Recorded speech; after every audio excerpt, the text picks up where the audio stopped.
everyone. I'm back here in Auntie Gifty's house. We all remember Auntie Gifty. We came and planted some seedlings and seeds for her about a month ago. Since that time, the sun has not been merciful with our plants. It has been scorching the plants very, very harshly, and the plants have been struggling to actually thrive. That made it very necessary for us to install a shade net.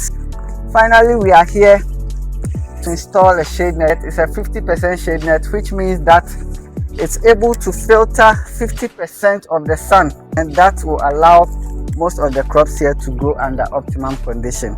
Okay, because too much sunshine just stresses the plant. It causes rapid evaporation of water from both the soil and then the leaves as well. So Auntie Gifty, what are expectations for today? Today I expect that after the shade has been installed, at least the sun, as I mentioned, has been harsh on my plants, and most of them were drying out and all that. And then heavy rains also came, the heavy rains, and then drowned some of the plants as well.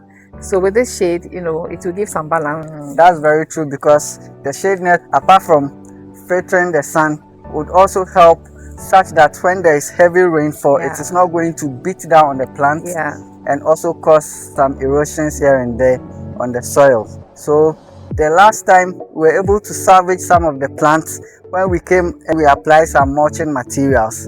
That really helped, but then the sun, being the sun, would always be with us. So we have to make sure that we cover the garden space with a shade net. So that's what we are about to do right now. Please stay with us, don't go anywhere. And I'm hoping that by the time we are done, Auntie Gifty will be a happy client. Yes.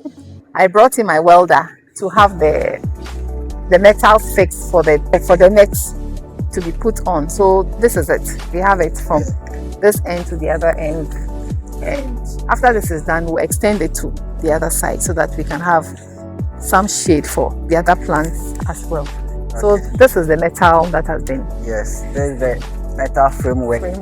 Yes, we are just going to lay the shade net on it, and then we fasten it very tightly so that it can withstand any windstorm. So we took the measurement. I remember the day we were here, we took the measurement and then we had you get the metal framework done. So thank you for doing that, making our work simple. Thank you. So we are just going ahead to install it. Thank you, Auntie Gifty. Thank you.